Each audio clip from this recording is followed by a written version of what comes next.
Hello friends, നമ്മുടെ 2025 March +1 പരീക്ഷയ്ക്ക് വേണ്ടിയുള്ള റിവിഷൻ ആരംഭിക്കേണ്ട സമയമായിട്ടുണ്ട്. കൂട്ടുകാരെല്ലാവരും പഠിച്ചു തുടങ്ങിയിട്ടുണ്ടെന്നാണ് വിചാരിക്കുന്നത്. നമ്മൾ ഇന്നത്തെ വീഡിയോ ക്ലാസ് മുതൽ ഈ ഒരു വീഡിയോ സീരീസിലൂടെ വരാനിരിക്കുന്ന 2025 മാർച്ച് മാസത്തിലെ +1 ഫിസിക്സ് പരീക്ഷയ്ക്ക് വേണ്ടിയുള്ള റിവിഷൻ സ്റ്റാർട്ട് ചെയ്യുകയാണ്. അപ്പോൾ ടെക്സ്റ്റ് ബുക്കിലുള്ള ചാപ്റ്ററുകളുടെ ഓർഡറിലല്ല നമ്മൾ റിവിഷൻ ചെയ്യുന്നത്.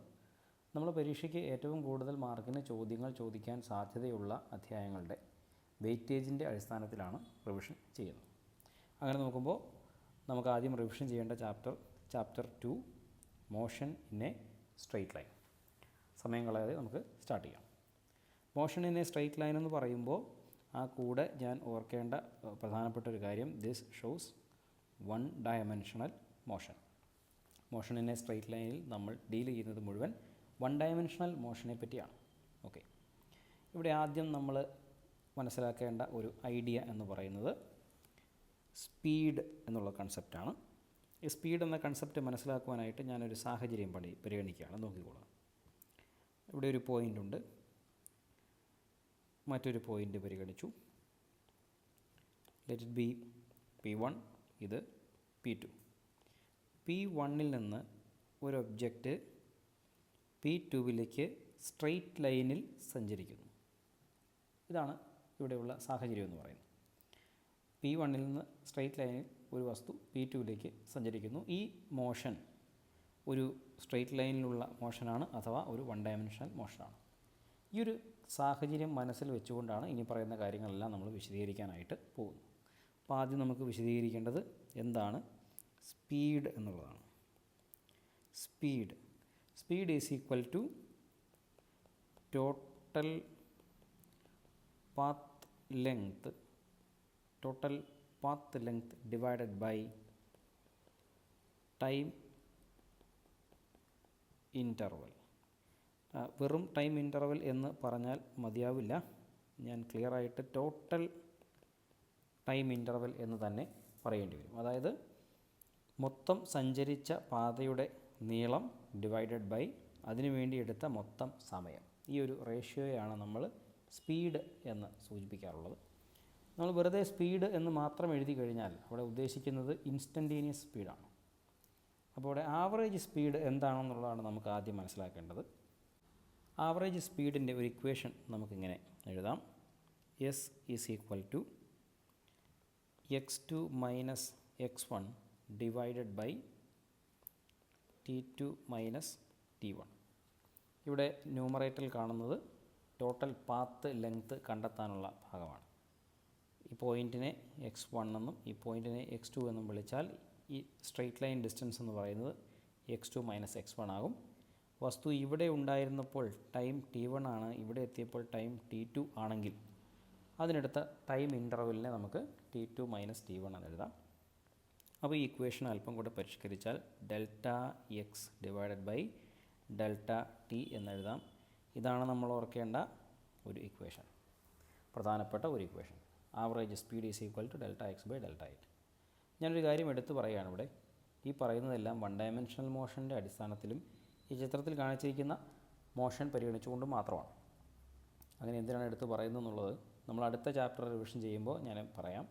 2 ഡയമെൻഷണൽ മോഷനിൽ പല ഇക്വേഷൻസും ഇങ്ങനെയൊന്നും ആവണം നിർബന്ധം ഇല്ല. 1 ഡയമെൻഷണൽ മോഷനിൽ മാത്രമാണ് ചില കാര്യങ്ങളിങ്ങനെ സ്പെഷ്യലായിട്ട് പറയാൻ സാധിക്കുക. സ്പീഡ് എന്താണെന്ന് മനസ്സിലാക്കി കഴിഞ്ഞാൽ ഇനി നമ്മൾ മനസ്സിലാക്കേണ്ട കൺസെപ്റ്റ് വെലോസിറ്റിയാണ്. Velocity that is equal to total displacement divided by total time interval. ഇതാണ് വെലോസിറ്റിയുടെ ഒരു ഇക്വേഷൻ എന്ന് നമുക്ക് പറയാം. ഒരു ഡെഫിനിഷനിൽ ഉൾപ്പെടുന്ന, ഡെഫിനിഷനായി പറയാവുന്ന ഒരു ഇക്വേഷൻ എന്ന് പറയാം. ഓക്കെ, അപ്പോൾ ഇതിനെ നമ്മൾ വെറുതെ വെലോസിറ്റി എന്ന് പറഞ്ഞാൽ, വെറുതെ സ്പീഡ് എന്ന് പറഞ്ഞാൽ ഇൻസ്റ്റൻറ്റേനിയസ് സ്പീഡ് ആയെന്ന പോലെ വെറുതെ വെലോസിറ്റി എന്ന് മാത്രം പറഞ്ഞാൽ അത് ഉദ്ദേശിക്കുന്നത് ഇൻസ്റ്റൻറ്റേനിയസ് വെലോസിറ്റിയാണ്. നമുക്ക് ആവറേജ് വെലോസിറ്റിയാണ് വേണ്ടത്. സോ ആവറേജ് വെലോസിറ്റി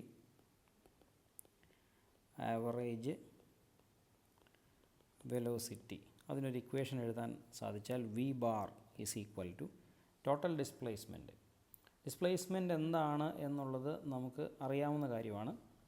രണ്ട് പോയിൻറ്റുകൾക്കിടയിലുള്ള സ്ട്രെയിറ്റ് ലൈൻ ഡിസ്റ്റൻസിനെ പറയുന്ന പേരാണെന്ത്? Displacement.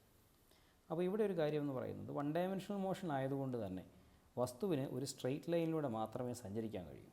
That means point P1 നിന്നും പോയിൻ്റ് P2 ഈ വസ്തു സഞ്ചരിച്ചത് ഒരു സ്ട്രെയിറ്റ് ലൈൻ ആയതുകൊണ്ടും സ്ട്രെയിറ്റ് ലൈനിൽ മാത്രമേ സഞ്ചരിക്കാൻ കഴിയൂ എന്നുള്ളതുകൊണ്ടും ഇവിടെ ഡിസ്റ്റൻസ് അല്ലെങ്കിൽ പാത്ത് ലെങ്ത് എന്ന് പറയുന്നതും ഡിസ്പ്ലേസ്മെൻറ്റ് എന്ന് പറയുന്നതും ഒരേ കാര്യം തന്നെയായി മാറും. അത് വൺ ഡയമെൻഷണൽ മോഷൻ്റെ ഏറ്റവും വലിയൊരു പ്രത്യേകതയാണ്. അത് മനസ്സിലുണ്ടായിരിക്കണം. ഇവിടെ ഡിസ്റ്റൻസ് ട്രാവൽഡ് എന്ന് പറയുന്നതും അല്ലെങ്കിൽ പാത്ത് ലെങ്ത് എന്ന് പറയുന്നതും ഡിസ്പ്ലേസ്മെൻറ്റ് എന്ന് പറയുന്നതും ഒരേ കാര്യമാണ്. They are numerically equal. അപ്പോൾ ആ ഒരു കൺസെപ്റ്റ് വെച്ച് നമ്മൾ ടോട്ടൽ ഡിസ്പ്ലേസ്മെൻറ്റിൻ്റെ ഇക്വേഷൻ എഴുതിയാൽ നമുക്കിങ്ങനെ എഴുതാം: x2 minus x1 divided by t2 minus t1. നമുക്ക് ഈ final position minus initial position കൊടുത്തു കഴിയുമ്പോൾ ഡിസ്പ്ലേസ്മെൻറ്റ് ഡയറക്റ്റ് കിട്ടുന്നതിന് കാരണം ഈ വസ്തു വൺ ഡയമെൻഷണൽ മോഷൻ ആയതുകൊണ്ട് സ്ട്രെയിറ്റ് ലൈനിൽ മാത്രമേ ഇതിന് സഞ്ചരിക്കാൻ കഴിയുള്ളൂ. പിന്നെ റെസ്പെക്റ്റീവായിട്ടുള്ള പോയിൻറ്റുകളിലുള്ള സമയം P1 സമയം T1 ആണ്, P2 വന്നപ്പോൾ സമയം T2 ആയെങ്കിൽ ആവറേജ് വെലോസിറ്റിക്കുള്ള ഇക്വേഷൻ നമുക്ക് ഇങ്ങനെ എഴുതാം. ഇതിനെ വീണ്ടും ഒന്നുകൂടെ ഒന്ന് പരിഷ്കരിച്ച് കഴിഞ്ഞാൽ it is delta X by delta t എന്ന് എഴുതാം. അപ്പോൾ ഇത് നോക്കിയാൽ നിങ്ങൾക്ക് മനസ്സിലാവും. ആവറേജ് സ്പീഡ് എന്ന് പറയുമ്പോൾ ഞാനിവിടെ ഒരു എസ് ബാർ എന്നുകൂടെ കൊടുക്കേണ്ടതായിട്ടുണ്ട്, ആവറേജ് എന്ന് സൂചിപ്പിക്കാനായിട്ട്. അപ്പോൾ ആവറേജ് സ്പീഡിൻ്റെ ഇക്വേഷനും ആവറേജ് വെലോസിറ്റിയുടെ ഇക്വേഷൻ ഓൾമോസ്റ്റ് സെയിം ആണ്. ഇക്വേഷൻ സെയിം തന്നെയാണ്. ഇവിടെ ഡെൽറ്റ എക്സ് എന്ന് പറഞ്ഞാൽ ടോട്ടൽ പാത്ത് ലെങ്ത് ആണ്. അത് സ്ട്രെയിറ്റ് ലൈൻ ആയതുകൊണ്ട് എന്തായിട്ടും കൂടെ എടുക്കാം? ഡിസ്പ്ലേസ്മെൻ്റ് ആയിട്ടും കൂടെ എടുക്കാം. ഇത് വൺ ഡയമെൻഷണൽ മോഷനിൽ മാത്രമേ സാധിക്കൂ എന്ന് പ്രത്യേകം എടുത്തു പറയുകയാണ്.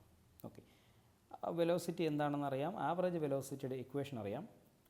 ഇനി ഒരു വസ്തു സഞ്ചരിക്കുമ്പോൾ, അതായത് വെലോസിറ്റി കോൺസ്റ്റൻ്റ് ആയിട്ടാണ് നിലനിൽക്കുന്നത്, വെലോസിറ്റി മാറുന്നില്ല എന്ന് വിചാരിക്കുക. അങ്ങനെയുള്ള ചലനങ്ങളെയാണ് നമ്മൾ വിളിക്കുന്നത് uniform motion.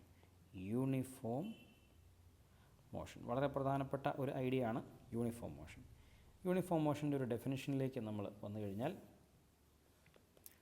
if an object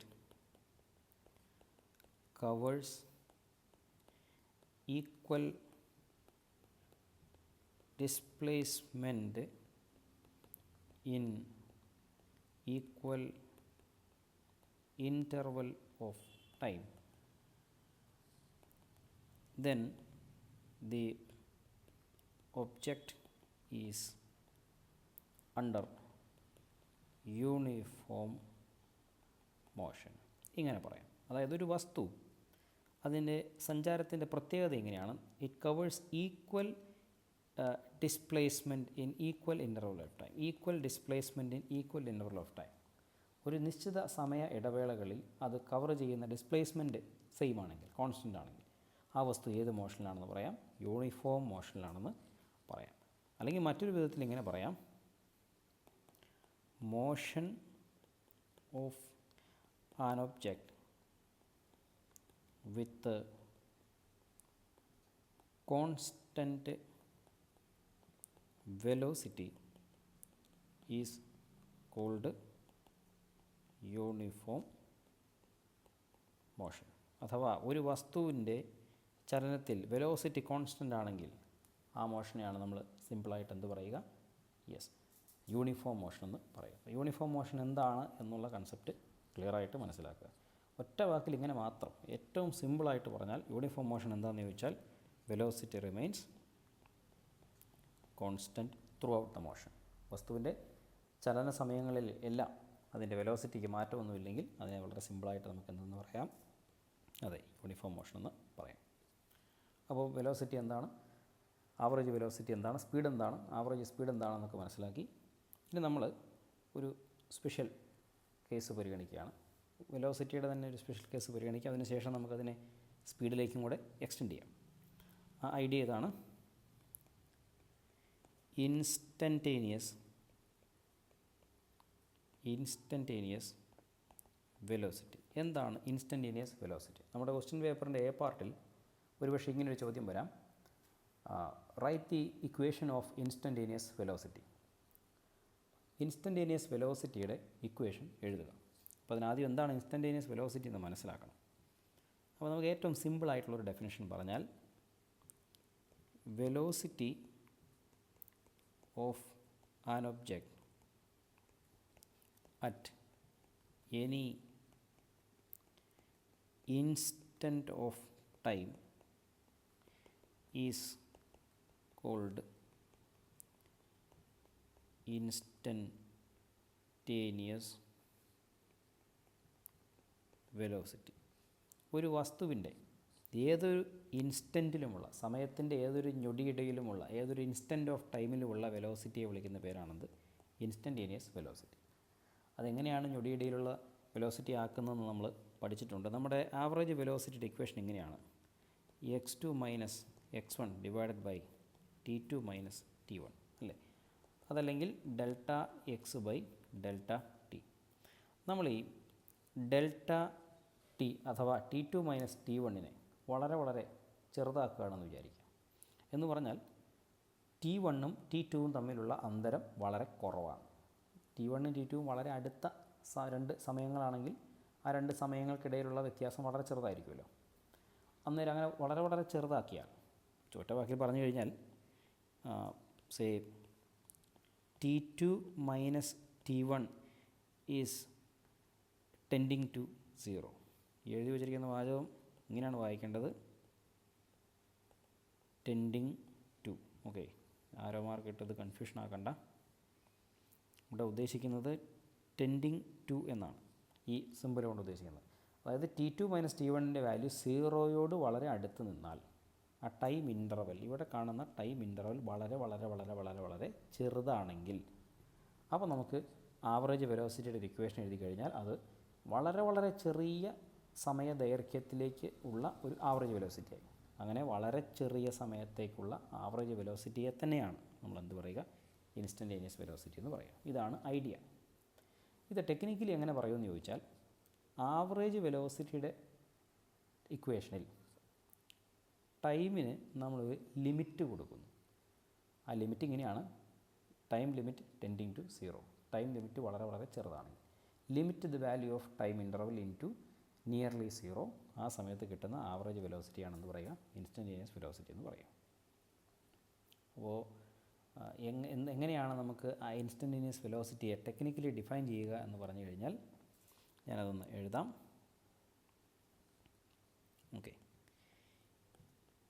instantaneous velocity is defined as the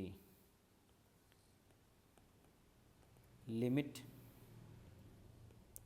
of average velocity in the time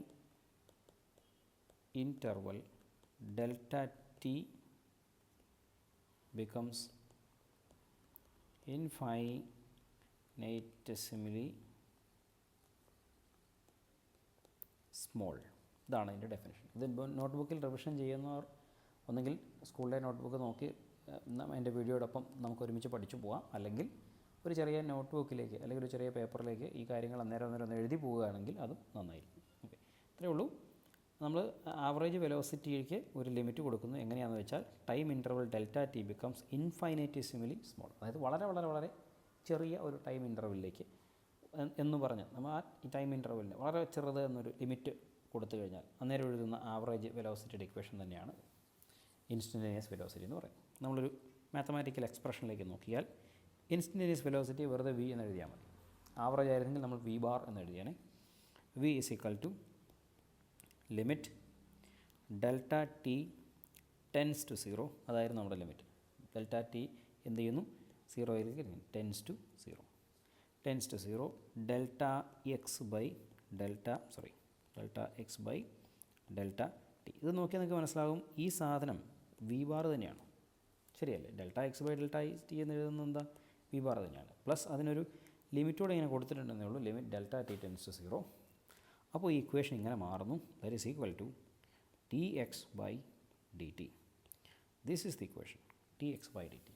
instantaneous velocity v is equal to D X by D t. ഇനി mathematical ടേംസിലും കൂടെ പറഞ്ഞു കഴിഞ്ഞാൽ നമ്മളിതിനെ വായിക്കേണ്ടത് time rate of change of displacement with respect to time is called instantaneous velocity. ഡിസ്പ്ലേസ്മെൻറ്റിൻ്റെ സമയത്തിനനുസരിച്ചുള്ള മാറ്റത്തിൻ്റെ നിരക്കിനെയാണ് നമ്മൾ ഇൻസ്റ്റൻറ്റേനിയസ് വെലോസിറ്റി എന്ന് പറയുക. അപ്പോൾ ഇക്വേഷൻ ഇതാണ് ഇൻസ്റ്റൻറ്റേനിയസ് വെലോസിറ്റിയുടെ ഇക്വേഷൻ എന്ന് മനസ്സിൽ ഓർത്ത് വയ്ക്കുക. അപ്പോൾ നമുക്ക് എന്താണ് ഇൻസ്റ്റൻറ്റേനിയസ് വെലോസിറ്റി എന്ന് മനസ്സിലായ സ്ഥിതിക്ക് നമ്മൾ ഇതേ കാര്യം തന്നെ സ്പീഡിൻ്റെ കൺസെപ്റ്റിലേക്കും കൂടെ ഒന്ന് എക്സ്റ്റെൻഡ് ചെയ്ത് എഴുതുകയാണ്. That is instantaneous speed. നമുക്കറിയാം വൺ ഡയമെൻഷണൽ മോഷൻ ആയതുകൊണ്ട് തന്നെ സ്പീഡിനും വെലോസിറ്റിക്കും ഒരേ ഇക്വേഷനാണ്. അപ്പോൾ ഇവിടെ സ്പീഡിൻ്റെ ഇക്വേഷൻ എഴുതുന്നു s is equal to delta X by delta t. സ്പീഡിൻ്റെ ഇക്വേഷനിലെ ഈ ഡെൽറ്റ എക്സ് എന്ന് പറയുന്നത് പാത്ത് ലെങ്ത് ആണെന്ന് നിങ്ങൾക്കറിയാം. വൺ ഡയമെൻഷണൽ മോഷൻ ആയതുകൊണ്ട് ആ പാത്ത് ലെങ്ത് ഡിസ്പ്ലേസ്മെൻറ്റ് ഒന്ന് തന്നെയാണ്. അപ്പോൾ ഇൻസ്റ്റൻറ്റേനിയസ് ആയിട്ടുള്ള സ്പീഡ് എഴുതുന്നു. Instantaneous speed, this is average speed. അത് എഴുതാൻ പറ്റൂ. This is average speed. നമ്മൾ ഇൻസ്റ്റൻറ്റേനിയസ് സ്പീഡ് എഴുതുകയാണെങ്കിൽ S is equal to limit delta T tends to 0 delta X by delta T. ഞാൻ ആവർത്തിച്ച് പറയുകയാണ്. ഇപ്പോൾ ഇവിടെ എഴുതിയിരിക്കുന്ന ഡിസ്പ്ലേസ്മെൻ്റ് അല്ല, പാത്ത് ലെങ്ത് ആണ്. വൺ ഡയമെൻഷണൽ മോഷൻ ആയതുകൊണ്ട് ആ പാത്ത് ലെങ്തിൻ്റെ മാഗ്നിറ്റ്യൂഡും ഡിസ്പ്ലേസ്മെൻറ്റിൻ്റെ മാഗ്നിറ്റ്യൂഡും ഒന്നാണെന്ന് മാത്രം. അത് ആവർത്തിച്ച് പറയുന്ന കൺസെപ്റ്റ് ഒന്ന് മനസ്സിൽ ഉറച്ചോട്ടെ എന്ന് വിചാരിച്ചിട്ടാണ് കേട്ടോ. This is equal to D X by D T. ശരിയാണല്ലോ. അപ്പോൾ താഴേക്കൊന്ന് എടുത്തെഴുതി കഴിഞ്ഞാൽ instantaneous speed equal to D X by D T. അപ്പോൾ ഇതിന് തൊട്ട് താഴെ ഞാൻ നമ്മുടെ ആ ഇൻസ്റ്റൻറ്റേനിയസ് വെലോസിറ്റിയുടെ ഇക്വേഷൻ എഴുതാൻ കേട്ടോ. V equal to D X by D T. ചേടാ സാർ ഇത് രണ്ടും ഒന്നാണല്ലോ. സാർ ഇതെങ്ങനെയാണ് ഇത് തമ്മിലുള്ള പിന്നെന്താ സാർ വ്യത്യാസം എന്ന് ചോദിച്ചു കഴിഞ്ഞാൽ ഞാൻ ഇങ്ങനൊരു വാചകം എഴുതും. വളരെ പ്രധാനപ്പെട്ടൊരു വാചകം ഇങ്ങനെ എഴുതും. In one dimensional motion speed is equal to the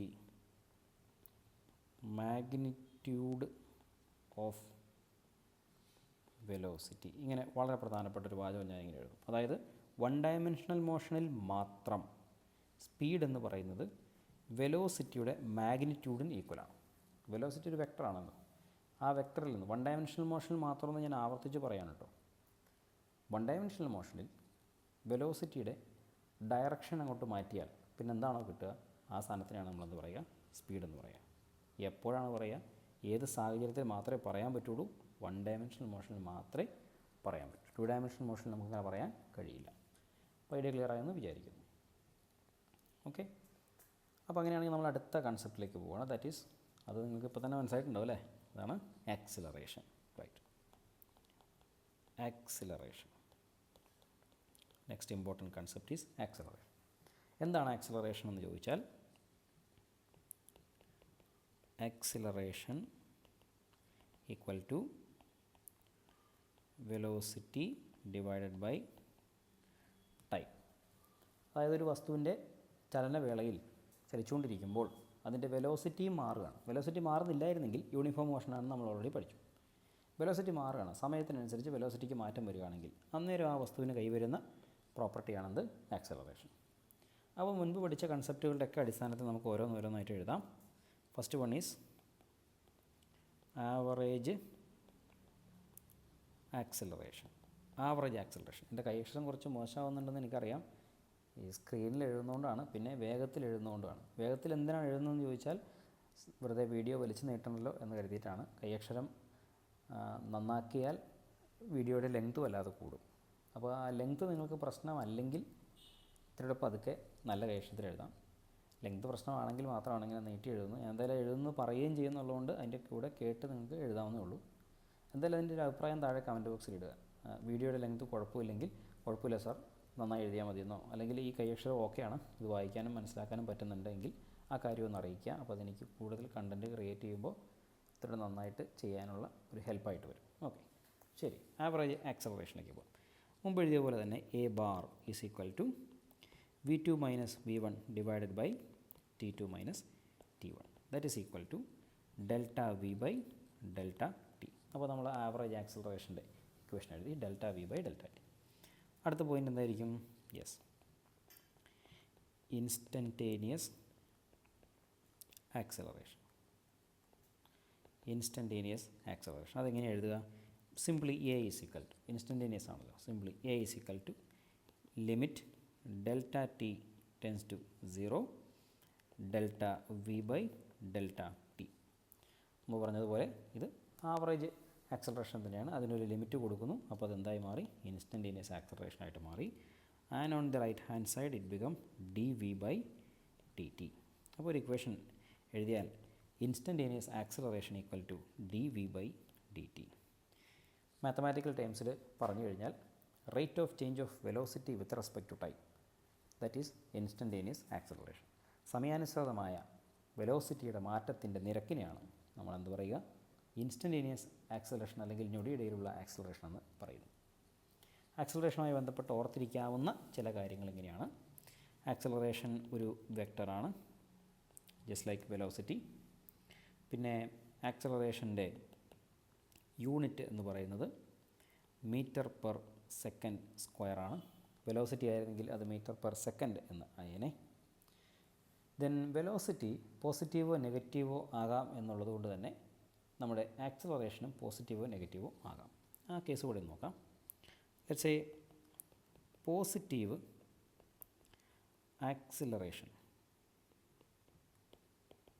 positive acceleration എന്ന് പറഞ്ഞാൽ വെലോസിറ്റി ഇൻക്രീസസ് വിത്ത് ടൈം. സമയത്തിനനുസരിച്ച് വെലോസിറ്റി കൂടിയാണ് വരുന്നതെങ്കിൽ അന്നേരമുള്ള ആക്സിലറേഷൻ നമ്മൾ പോസിറ്റീവ് ആക്സിലറേഷൻ എന്ന് വിളിക്കും. Then second case negative acceleration. അത് നിങ്ങൾക്ക് ഊഹിക്കാവുന്നുള്ളൂ. എന്താണ്? Velocity decreases with time. സമയത്തിനനുസരിച്ച് വെലോസിറ്റി കുറഞ്ഞാണ് വരുന്നതെങ്കിൽ ആ ആക്സിലറേഷനാണ് നമ്മൾ എന്ത് പറയുക? നെഗറ്റീവ് ആക്സിലറേഷൻ എന്ന് പറയും.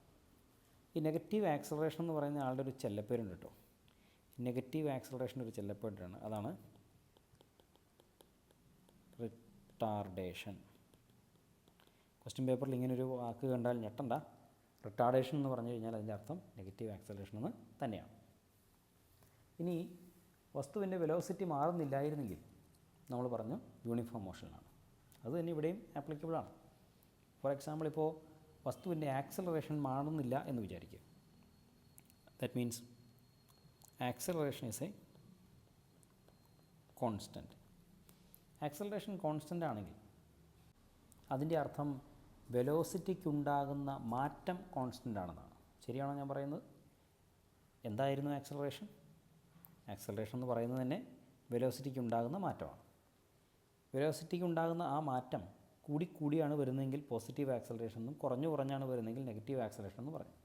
ഇനി അത് കൂടുകയോ ചെയ്യട്ടെ, അതിൻ്റെ അളവ് കൂടുകയാണെങ്കിൽ കൂടുന്നതിൻ്റെ അളവ്, കുറയുകയാണെങ്കിൽ കുറയുന്നതിൻ്റെ അളവ് ഒരു നിശ്ചിത ഇടവേളകളിൽ കോൺസ്റ്റൻ്റായിട്ട് പോവുകയാണെങ്കിൽ, ഫോർ എക്സാമ്പിൾ വെലോസിറ്റി 5 വെച്ച് കൂടുകയാണ്, ഓരോ സെക്കൻഡിലും വെലോസിറ്റി 5 വെച്ച് കൂടുകയാണെന്ന് വിചാരിക്കാം. ഓക്കെ, 5 മീറ്റർ പെർ സെക്കൻഡ് വെച്ച് ഇൻ 1 സെക്കൻഡ്, ഒരു സെക്കൻഡിൽ ഓരോ സെക്കൻഡിലും 5 വെച്ച് വെലോസിറ്റി കൂടുകയാണ്.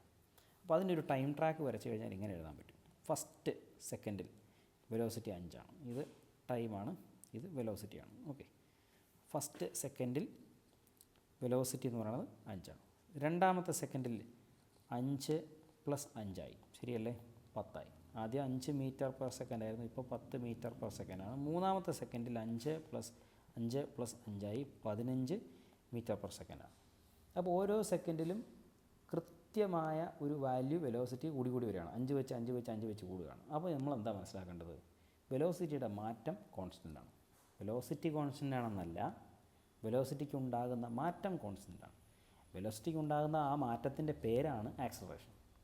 അപ്പോൾ വെലോസിറ്റിയുടെ മാറ്റം കോൺസ്റ്റൻ്റ് എന്ന് പറഞ്ഞാൽ ഈ എഴുതി വെച്ചിരിക്കുന്നത് തന്നെയാണ്, ആക്സിലറേഷൻ ഇസ് എ കോൺസ്റ്റൻ്റ്. അപ്പോൾ അത്തരം മോഷൻസിനെ നമ്മൾ വിളിക്കുന്ന പേരാണ് യൂണിഫോംലി ആക്സിലറേറ്റഡ് മോഷൻ. അല്ലെങ്കിൽ യൂണിഫോം ആക്സിലറേഷൻ. അപ്പോൾ എന്താണ് യൂണിഫോം ആക്സിലറേഷൻ എന്ന് മനസ്സിലായി. ഒരിക്കൽ കൂടി ആവർത്തിക്കുകയാണ്. വെലോസിറ്റിയുടെ മാറ്റം കോൺസ്റ്റൻ്റ് ആണ്. അതിവിടെ ഒന്ന് എഴുതുകയും ചെയ്യാം. കോൺസ്റ്റൻ്റ് ആക്സിലറേഷൻ എന്ന് പറഞ്ഞാൽ കോൺസ്റ്റൻ്റ് ചേഞ്ച് ഇൻ വെലോസിറ്റിയുടെ മാറ്റം കോൺസ്റ്റൻ്റാണ്. വെലോസിറ്റി കോൺസ്റ്റൻ്റ് ആണെന്നല്ല, വെലോസിറ്റിയുടെ മാറ്റം കോൺസ്റ്റൻ്റാണ്. അപ്പോൾ ഐഡിയകൾ ഇങ്ങനെ ക്ലിയറായി വരുന്നുണ്ട്. സോഫാർ ഇത്രയും കാര്യങ്ങൾ മാത്രമാണ് ഈ വീഡിയോയിൽ ഉൾപ്പെടുത്തുന്നത്. ഒരു തുടക്കം ആണ് എന്നുള്ളത് കൊണ്ട് തന്നെ നമ്മൾ ഇത്ര മാത്രമേ ഇന്ന് ഡിസ്കസ് ചെയ്യുന്നുള്ളൂ. എങ്ങനെയുണ്ട് നമ്മുടെ റിവിഷൻ ക്ലാസ്സിൻ്റെ ഒരു ക്വാളിറ്റി എന്നുള്ളത് താഴെ കമൻറ്റ് ബോക്സിൽ എന്തായാലും നിങ്ങൾക്ക് ഒന്ന് അറിയിക്കണം. കാരണം അതനുസരിച്ച് വരുന്ന റിവിഷൻ വീഡിയോകളുടെ ക്വാളിറ്റിയിലും രൂപത്തിലും എൻ്റെ സ്റ്റൈലിലുമൊക്കെ ഒരു മാറ്റം വരുത്തേണ്ടതായിട്ടുണ്ട്. ഞാനിത് അറിയാമല്ലോ സാർ, അത് എനിക്ക് വേണ്ടിയല്ല ഞാൻ പ്രിപ്പയർ ചെയ്യുന്നത്, നിങ്ങൾക്ക് വേണ്ടിയാണ് ഇത് പ്രിപ്പയർ ചെയ്യാൻ തയ്യാറാവുന്നത്. നിങ്ങൾക്ക് എങ്ങനെയാണോ ഈ കണ്ടൻറ്റ് വേണ്ടത് അതനുസരിച്ച് നമ്മളിത് റെഡിയാക്കും. ഇനി ക്ലാസ് എടുക്കുന്നതിനിടയിൽ ഞാനിങ്ങനെ വലിച്ചു നീട്ടി എഴുതുന്നത് നിങ്ങൾക്കൊരു അരോചകമായിട്ട് തോന്നുന്നുണ്ടെങ്കിൽ, അത് കുറച്ച് ടൈം കൺസ്യൂമിംഗ് ആണ് എങ്കിൽ ഓൾറെഡി പ്രിൻറ്റ് ചെയ്തോ അല്ലെങ്കിൽ എഴുതി നേരത്തെ വെച്ചതോ ആയ സ്ലൈഡിൽ പഠിപ്പിച്ചാൽ മതിയെങ്കിൽ അങ്ങനെയാണെങ്കിൽ അങ്ങനെ ചെയ്യാം. അത് വേണോ അതോ ഇങ്ങനെ പഠിപ്പിക്കുന്നതിനിടയ്ക്ക് ബോർഡിൽ എഴുതുന്ന പോലെ ഞാനിങ്ങനെ എഴുതി തന്നെ പഠിപ്പിച്ചാൽ മതിയോ എന്നുള്ളത് ഒന്നറിയിക്കുക. എഴുതിയാണെങ്കിൽ ഒരുപാട് ബോറടിക്കില്ല എന്ന് എനിക്ക് തോന്നുന്നു. നേരത്തെ തന്നെ എഴുതി വെച്ചിരിക്കുന്ന സ്ലൈഡാണെങ്കിൽ ചിലപ്പോൾ ഇത്തിരി ബോറടിക്കാനുള്ള ചാൻസ് ഉണ്ട്. എന്തായാലും നോക്കാം. നമ്മൾ ഈ വീഡിയോയോട് കൂടി മാർച്ച് 2025 ഫിസിക്സ് +1 പരീക്ഷയ്ക്ക് വേണ്ടിയുള്ള പ്രിപ്പറേഷൻ സ്റ്റാർട്ട് ചെയ്യുകയാണ്. എന്തായാലും നമ്മൾ ഒരു വർഷക്കാലം +1 പഠിച്ചു. നമ്മൾ നല്ല അസലായിട്ട് പഠിച്ചിട്ട് ഈ എക്സാം പൊളിച്ചെടുക്കും. അതിനുവേണ്ടി തന്നെയാണ് നമ്മൾ പ്രിപ്പയർ ചെയ്യുന്നത്. അപ്പോൾ എല്ലാവിധ ആശംസകളും വീഡിയോയോടൊപ്പം നൽകുകയാണ്. ഇനി അധികം സമയമില്ല, ഒരുപാട് വീഡിയോസ് ഇനി ചെയ്യേണ്ടതായിട്ട് വരും. നിങ്ങൾ കൂടെ അത് കൃത്യമായി പഠിച്ചു പോവുകയാണെങ്കിൽ അധികം സമയം വൈകാതെ നമുക്കിത് റിവിഷൻ ചെയ്യാം. പരമാവധി കാര്യങ്ങൾ നമുക്ക് വരുന്ന ഫെബ്രുവരിയിലെ മോഡലിന് മുമ്പ് തന്നെ തീർക്കാൻ ശ്രമിക്കാം. ഓക്കെ, അപ്പോൾ നന്നായി പഠിക്കുക. പഠിച്ചതിന് നന്ദി. അടുത്ത വീഡിയോയിൽ കാണാം. Thank you.